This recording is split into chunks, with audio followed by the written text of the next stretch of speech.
Pod Crawlers with Eric and Kelly.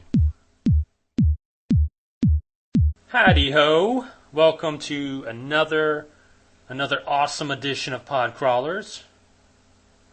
As you know by now, hopefully, I'm Eric. And I'm Kelly. And this episode, we're going to kick off our, I guess it's a 3-part episode, or the first in a series of 3 episodes about A Nightmare on Elm Street. Not A Nightmare Before Christmas? Absolutely not. But before we delve into the first 3 movies in the series, I want to mention our new opening theme intro thingy. It took all of 30 seconds to put together, so hope you enjoy that out there. Hopefully... Hard work. Yes. Hopefully that'll be our theme for the remainder of the lifetime of this show, however long that may or may not be. All week. All week. At least this episode. Oh yeah, right. Want to remind everyone that our the page of the podcast is podcrawlers.libsyn.com. Libsyn, Libsyn. Also want to remind everyone that the written supplement to this here pod program is live, podcrawlers.blogspot.com. BLOGSPOT, Podcrawlers, one word. I'll try to include these links into the description of this here podcast. Was there anything else that we wanted to say? I don't believe so. I don't believe so either. We got a couple of things brewing for future episodes. Of course, the next 3 episodes, we're going to be talking about Nightmare on Elm Street. Also, coming soon, a first for this series, Pod Crawlers Interactive. And for those that want to know what that means exactly, stay tuned. I think that's it. Sounds good to me. I want to remind everyone that these episodes are not edited for any reason.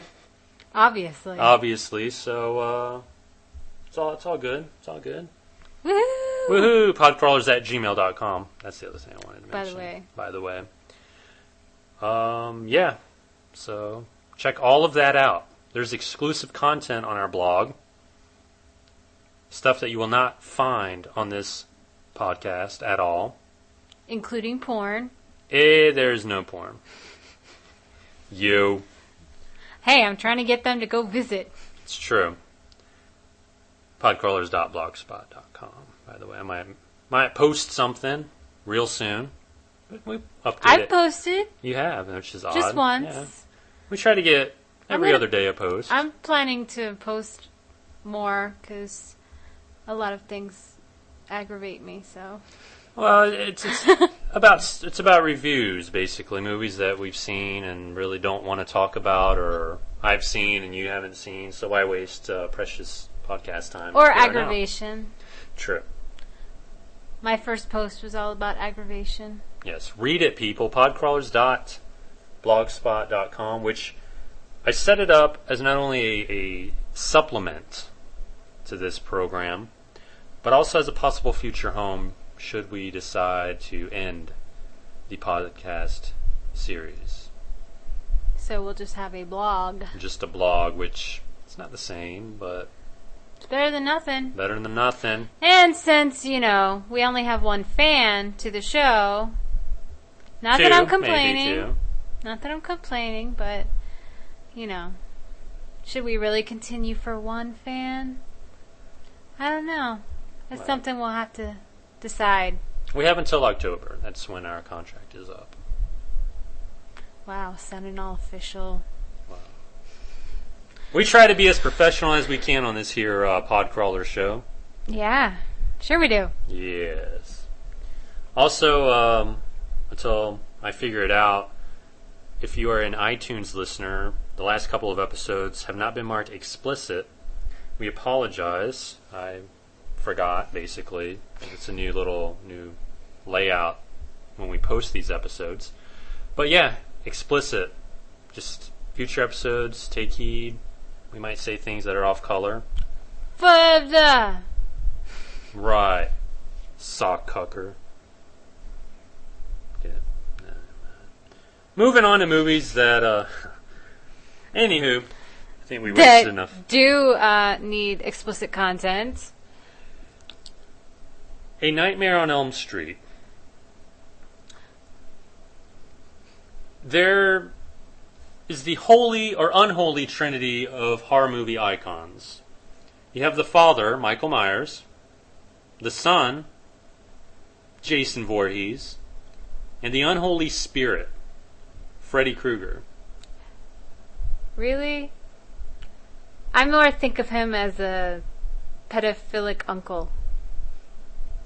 Or that. Thank you. Thank you for giving us our explicit rating. There's someone in Macau, and they hear pornographic, and they're like, ooh, ooh. That's the second pornographic little... I said pedophilic. Still, you might give someone ideas that, yes. What? I don't know, you're giving me... No, never mind. That's gross. That's wrong. I mean, come on. He likes to kill kids? It's gross. Well, like I mentioned, what they don't really say in the series, why he has the glove of blades. That likes to pop up between legs and in torsos. Mm-hmm. Gross. Freddy Krueger, subtlety is not thy name.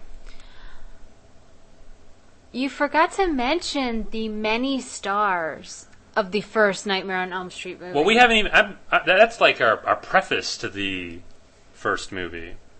Okay. But now that you mention it, there are many stars. There is Heather Langenkamp, I loved her. who we will talk about after we talk about the third movie, because I loved her skating career. Her ice skating career. no, you're thinking of someone else. Am I? I think so. Who? Nancy Kerrigan. They're not the same person. Are you sure? Are you sure? I'm positive. No. Heather Langenkamp, of course. From the Hall of Fame show. Just the 10 of Us. The spin-off from Growing Pains. Which, in fact, was a spin-off from somebody's bad idea of a joke. Oh, come on. You also have a genre veteran. A guy who, if you're making a B movie or a crappy horror movie or even a crappy action movie, this is the go-to guy. He must work cheap. John Saxon. Wow. I thought you were going somewhere else with that. No. You have the heartthrob. The future heartthrob. Jonathan Depp. Mr. Jonathan Depp, where art thou right now? What became of this guy? He had a career that, started off really well, and, like Kevin Bacon on Friday the 13th, who we had high hopes for, the career just didn't pan out at all. Yeah, right. Mr. Johnny Depp. Yes. Mr. Cool Kid. Mr. Cool Kid. Love him. And I guess we're not. I'm not forgetting. Okay. Go ahead. The man who made it all possible. Basically. Wes Craven. No. The guy who, I can only imagine at this point in time in 83, 84, one other actor being Freddy Krueger, and that other actor is Brad Dourif. It'd be a different Freddy Krueger, but I can see him. Okay. Robert Englund is Freddy Krueger. He made it his. And for those that don't know, Robert Englund is Freddy Krueger. Ew.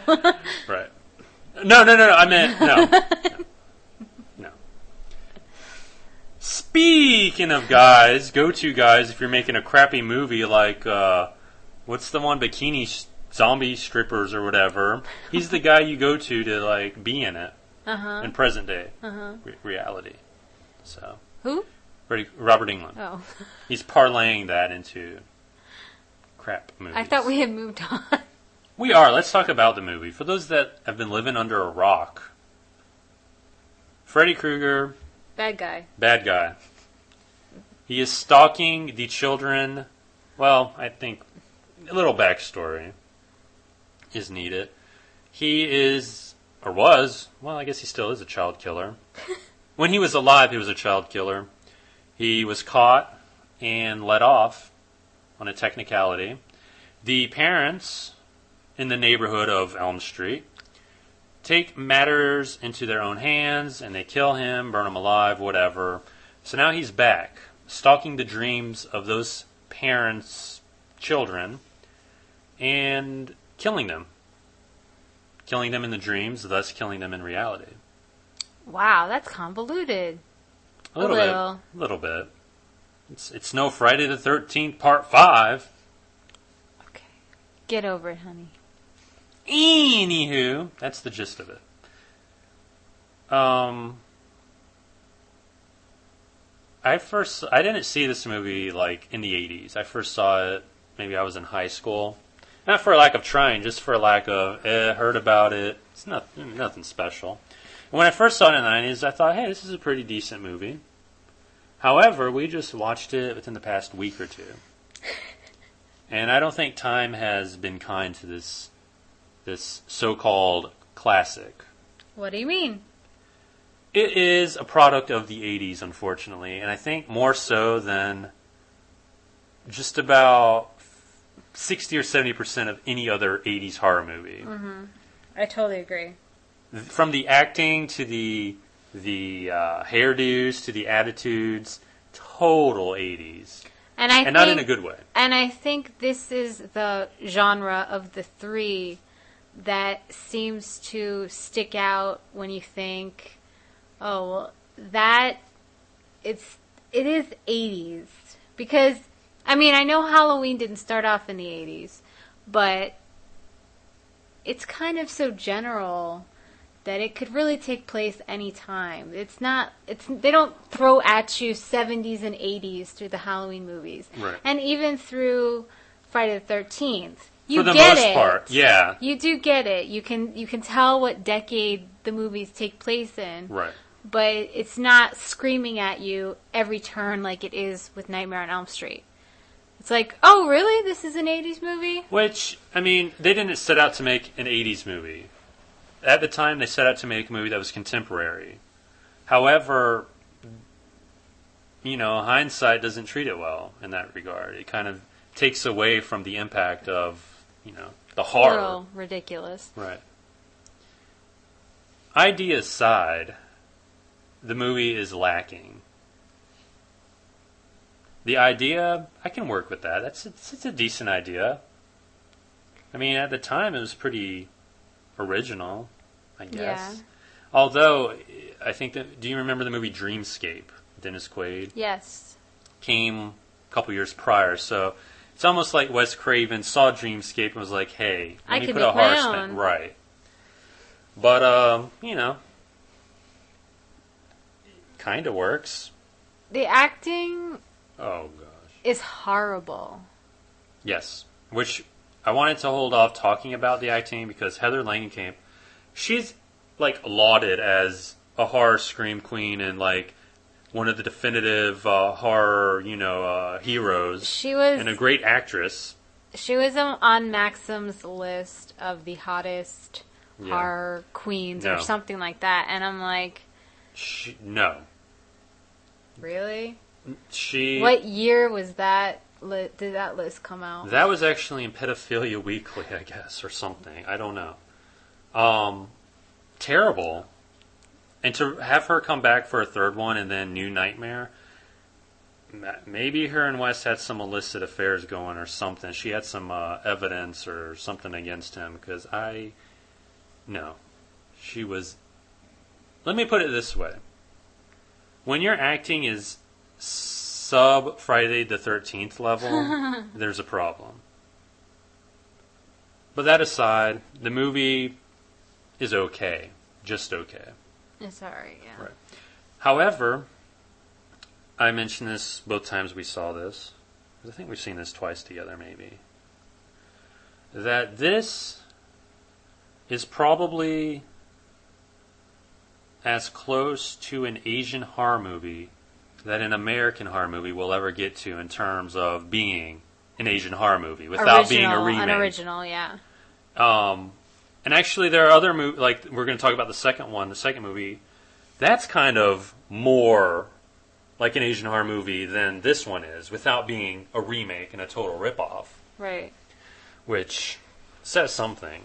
I don't know what exactly, just it's kind of, if you're in the mood for an Asian horror movie and don't have one, watch Nightmare on Elm Street and hope they have Korean. No. Anyway. We're talking out of our ass here. You're talking out of your ass. Well, I'm trying to carry the shit. What are you doing down there? Ladies and gentlemen, we have a special guest here. Oh, God. I don't know why he's here, because this isn't his movie series. Ladies and gentlemen, Crazy Ralph. You're doomed! Doomed! This isn't your movie series, Crazy Ralph. This is Nightmare on Elm Street. We already had you on this show. So I'm not getting paid! You weren't getting paid anyway. Damn! Bye! Ladies and gentlemen, Crazy Ralph. It's always a pleasure to have special guests on here. Yeah, in fact, right. I'm starting to feel like we need to contact one of the major stars for a later episode. Yay. I'm gonna keep that under wraps, because if it doesn't pan out and I announce it, and it's just gonna be really embarrassing, more embarrassing than this episode has already made me. Yeah. A Nightmare on Elm Street 2, Freddy's Revenge. Basically, it's 5 years after the events of the first movie. A, should we say, awkward teen moves into Nancy's house, and Freddy possesses him, and a lot of killing. Well, not a lot of killing, but a lot of hijinks. Yes. Don't want to spoil anything. Where to go with this? Some major stars. No stars at all in this, actually. Although Mr. Marshall Bell, who you might recognize, is in this as the, shall we say, kinky gym coach. Have I mentioned that this movie's about homosexuality and teens? Have I mentioned that yet? No. Will I? I don't think so. I think you just did. Oh, gosh.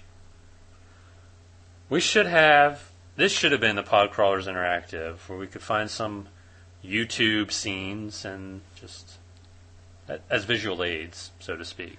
No pun intended. Grady. Ladies and gentlemen, we have another special guest. He is the guy who played. Actually, this is Jesse from A Nightmare on Elm Street 2, because we don't want to get sued. Mr. Jesse.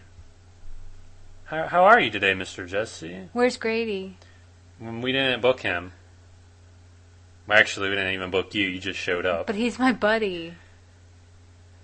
Well, actually, in the movie, you guys hated each other. What brought you two together? Didn't you see the bedroom scene? Speaking of the bedroom scene, you broke into his house, you wake him up, you put your hand over his mouth, and you tell him that you need him, or something like that. What were you trying to convey in that scene? I need him. Right, but what were you trying to convey? How did you need him? Urgently. Let me put it this way. We saw your junk in the movie, in your little tidy whities, because that's not gay at all. No gay overtones in this movie.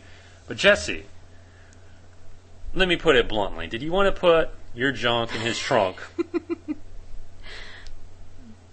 No comment. Crazy Ralph is in the lobby. Dude! Podcrawlers to jump the shark, ladies and gentlemen. Jesse! Woo! Woohoo! New theme music? Same old crap. All these guest stars. Will the guests stop? I don't know. I guess when I run out of... Maybe. I enjoyed Nightmare on Elm Street 2 more than I did the first one. I did too, however, the gayness of Jesse... And there's nothing wrong with gayness. But we kind of got beat over the head with it. Well, here's the thing. Here's this guy who's supposed to be really into the lead female character, who, by the way, looks almost exactly like Meryl Streep. And sounds. And sounds like her, too. Not just in this movie, but in other movies she's been in. And he's like spending way too much time buddying around with Grady. And also, you know, we have to see him naked in the shower, and the whole going the coach. Yeah. I mean, the whole thing's a little creepy. And I thought he was a dancer because of his stance, and so we checked in on him on IMDb. Great site if you haven't checked it out. Yes. imdb.com. And he actually is a gymnast, or was a gymnast, so... Which explains the gayness. Aw, that's not... Not all male gymnasts are gay. Actually, most of them aren't. But, yeah. He kind of pranced a little bit in the movie. And his scream. You know what? Okay, silence. Can we get a moment of silence here? Before and after the scream, because this is going to be part of the Podcrawler's intro. Are you ready to do the Jesse scream from Nightmare on Elm Street 2?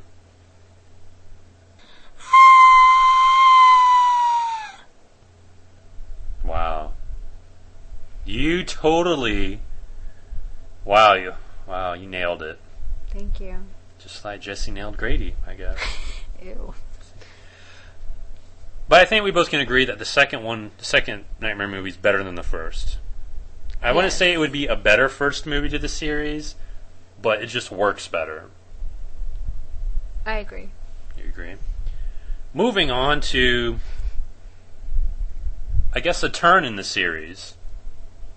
A Nightmare on Elm Street 3, Dream Warriors. They call me... No. This movie...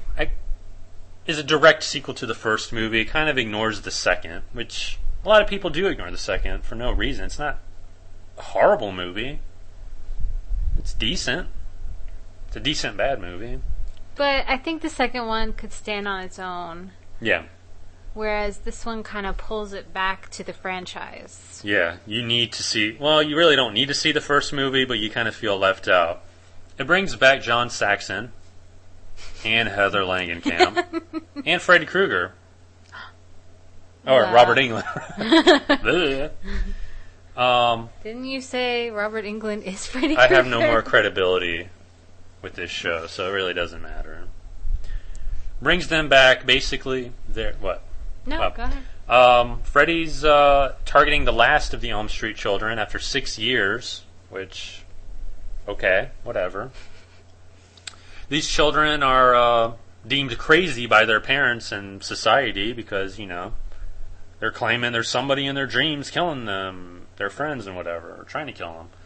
So they're in a mental asylum, and here comes Nancy, who, in the span of 6 years, graduated high school and got her graduate, whatever degree. Master's. Her master's from graduate. Yeah, whatever. I stopped at bachelor's, whatever. And she's trying to help them, i.e. trying to kill Freddy before they kill them. Well, you can't talk about this movie without mentioning the great actors and actresses that are involved. One specifically, one female and one male. Yes. Miss Patricia Arquette. Of the Barrymores of our generation, the Arquette family. Yes. I enjoy the Arquette family. And not of the Arquette family, of the Fishburne family. Larry Fishburne. Larry Fishburne. This is actually, you know, not even the beginning of his career. He had done several things before this. A lot of things. So I'm not quite sure if he was trying to separate himself by calling himself Larry Fishburne. Well, in the beginning he was Larry. It was only like the late 90s, I think, where he became a Lawrence. Wow. He became a serious actor. Wow. Right. He played... Good luck with that, Larry. He played an orderly. He played an orderly, which he probably is playing that in real life right now, because I don't know what he's doing. Banging Gina Torres, maybe? He's on Oh, CSI. He's the new... He is... Yeah, this may be crude. He's the Black William Peterson. Perfect casting. All right. We're also forgetting something. Heather Langenkamp. We're going to talk about her acting now. You already mentioned that. Oh, it sucks. When she died in this movie... Oh, spoiler. She died. She died. I gave a little silent cheer. Yes. Wow, you're bitter, aren't you? Not really bitter. This movie, like this episode of Podcrawlers... Sucks. Sucks. But kind of in a laughable way. Yeah. Unlike this episode of Podcrawlers. For example, there is a very amusing scene where one of the kids that is affected by this, sleep problem, I guess, nightmare issue, whatever they call it there in the institution. Right. He thinks he's making out with the hot blonde nurse. Yes. And let's just say it's not the hot blonde nurse. And her tongue, or actually Freddy's tongue, goes from in his mouth to popping out of his mouth and attaching to his wrist to the bed. Wrist to the bed. Thank you. Blah. Yeah, that was definitely one of those laughable parts. It was very funny. And I think they were trying to go for it because part 2 was kind of dark. Part 3 is when the franchise went from horror, straight up horror, to horror fantasy. Which pleases some people. I mean, the movie made a lot of money, so yes. I guess it worked. The formula worked. And, good for them. I mean, for a laugh and just for fun, it's a good watch. Yeah. However,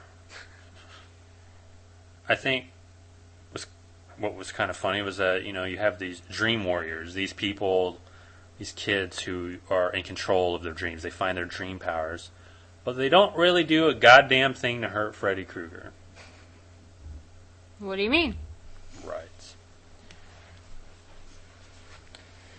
So, thus far, I guess the series is hitting its marks and better than Friday the 13th at this point in time. Yeah. Not that there should be any comparison, but... I still kind of find Friday the 13th more enjoyable to watch. Just because it's so campy that, you can just be, doing whatever. And then this, you kind of have to pay a little bit closer attention to. Right. It requires more brain power. Exactly. Which, what does that say about me? But I kind of... And on that note... Like the mindless... Well, it's That's mindless. That's why we're together. Just like, what I figured out about Podcrawlers, though? We talk about bad movies, and it's a bad podcast. It's like postmodernism, know? We're using big words. I think our Podcrawlers audience have already pressed next on their playlist and listening to WrestleCrap Radio. Want to bring that up. Great podcast. WrestleCrap Radio, if you want a good laugh. Also, Better in the Dark, another good one. Mm-hmm. And, I think those are my top 2. Top 1, of course, is this one here, Podcrawlers. Podcrawlers@gmail.com, podcrawlers.blogspot.com, and podcrawlers.libsyn.com. There's really no need to go to our Libsyn page. Just go to the Blogspot one. Because I don't post anything else on Libsyn anymore. So... Next episode, we continue the nightmare. The nightmare of this Podcrawler show continues or something.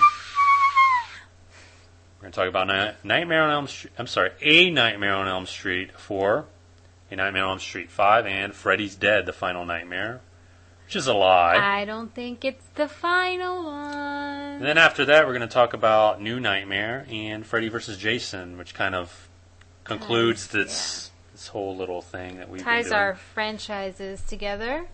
Yep. And then we might tackle Halloween. Maybe not right away, but soon. Wow. So, we are an ambitious little program here, Woohoo! I guess. Want to thank Crazy Ralph for coming in, and Jesse from Nightmare on Elm Street 2. Good job, guys. Good job, yeah. I think Jesse's he's a little weird. Fruity? Yeah, so to speak. And on that note, I'm Eric. I'm Kelly. And this, for better or worse, has been Pod Crawlers.